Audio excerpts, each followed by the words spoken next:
సరే first do does ఉంది కదా, ఇవి రెండు ఎప్పుడు యూస్ చేస్తామంటే మనం రోజు కొన్ని పనులు చేస్తాం. లైక్ పొద్దున్నే నిద్ర లేవడం, ఎక్సర్సైజ్ చేయడం, కాఫీ తాగడం, న్యూస్ పేపర్ చదవడం. న్యూస్ పేపర్ ఎక్సర్సైజ్ కాకపోయినా అట్లీస్ట్ వాట్సాప్ చూస్తాం కదా, అందరికి మెసేజ్లు చేస్తాం కదా, వాకింగ్కి వెళ్తాం రైట్, బయటకు వెళ్తాం, తింటూ ఉంటాం, ఫ్రెండ్స్ ని కలుస్తాం. ఇవన్నీ మనం రోజు చేసే పనులు. వీటి గురించి క్వశ్చన్ అడగాలి అంటే మనం ఏదో డూ ఆర్ డస్ యూస్ చేసి క్వశ్చన్ అడుగుతాం. లైక్ మీరు కాఫీ తాగుతారా అని నేను అడగాలంటే do you drink coffee or do you have coffee అని అడుగుతాం. డూ యూ హ్యావ్ కాఫీ, తాగుతారా అని, అంటే మీకు అలవాటు ఉందా అని. మీరు ఎక్సర్సైజ్ చేస్తారా, సేమ్ డూ యూ ఎక్సర్సైజ్. మీరు ఎక్సర్సైజ్ చేస్తారా, అలా. మీరు వంట చేస్తారా, డూ యూ కుక్. మీరు పొద్దున్నే నిద్రలేస్తారా, డూ యూ వేకప్. మనకు హెల్పింగ్ వర్బ్ ప్రనౌన్ కాంబినేషన్ చాలా ఇంపార్టెంట్ అనమాట. Do you, do they.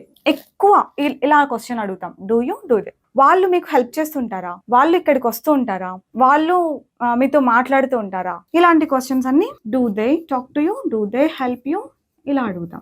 ఒక్క హెల్పింగ్ వర్బ్ యూసేజ్ చూసినప్పుడు అది ఈజీగానే అనిపిస్తుంది. The point is here actually. ఇది తెలుసు, ఈజీ వచ్చేసింది, అట్లా కాదు. మనం ప్రతి ఒక్క హెల్పింగ్ వర్బ్ డిఫరెన్స్ తెలియాలన్నమాట.